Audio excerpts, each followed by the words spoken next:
Hai Sobat Atax, ketemu lagi dengan saya Purwadi Nugroho di channel YouTube pesan kita Atax Indonesia. Pada kesempatan kali ini kita akan bahas 3 hal yang mungkin kalian belum ketahui tentang PT Perseorangan. Check this out.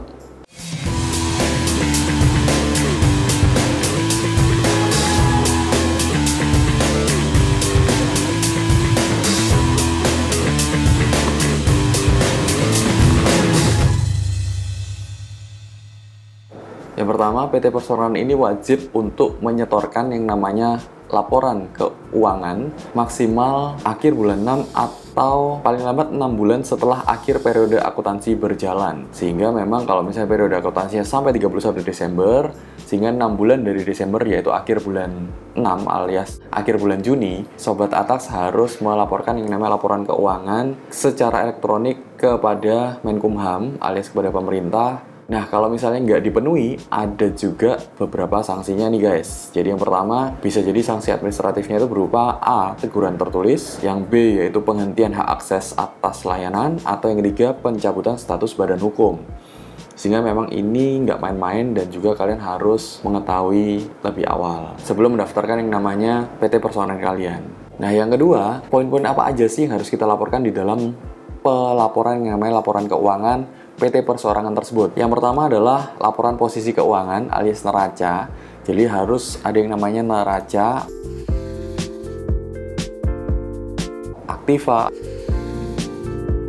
ada kewajiban, ada modal. Lalu yang kedua ada laporan laba rugi.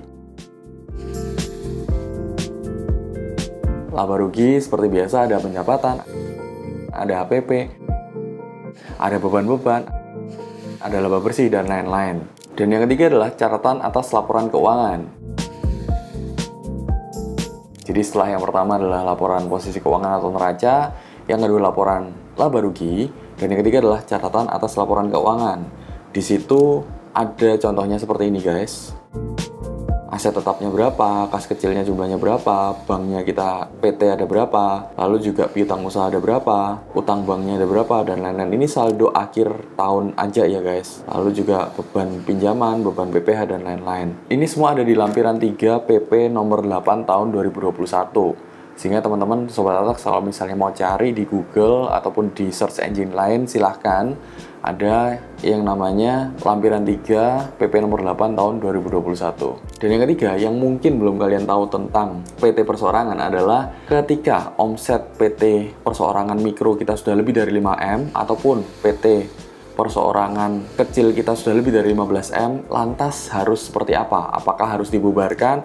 Apakah harus ada alih yang namanya alih status? Kita harus pergi ke notaris.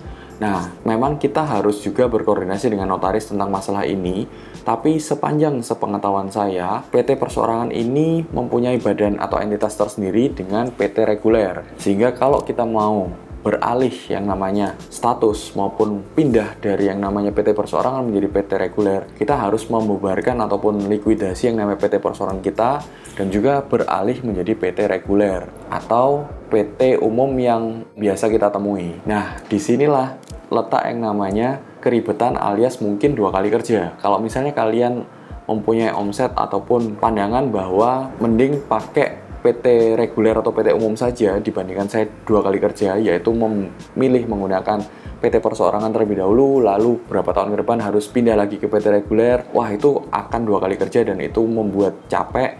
Ya sudah, lebih baik langsung aja membuka yang namanya PT umum atau PT reguler. Tapi ketika kalian mempunyai pandangan bahwa it's okay, kita bertahap aja deh. Kita yang pertama menggunakan PT Perseorangan, kalau memang nanti seiring dengan berjalannya waktu ternyata akan berkembang usaha kita dan omset kita menjadi naik, nggak ada salahnya kalau kita membuat yang namanya PT umum atau PT reguler, ya it's okay. Sehingga memang tidak ada salah benar di dalam kasus ini. Yang diperlukan adalah kalian lebih cocok yang mana, lebih bisa memilih yang mana. Itu aja sih kalau dari saya. Semoga video ini bermanfaat bagi kalian. Saya doakan juga subscriber saya dan juga penonton video saya tetap sehat, tetap semangat agar tetap bisa ketemu di acara-acara saya maupun juga di video-video saya selanjutnya.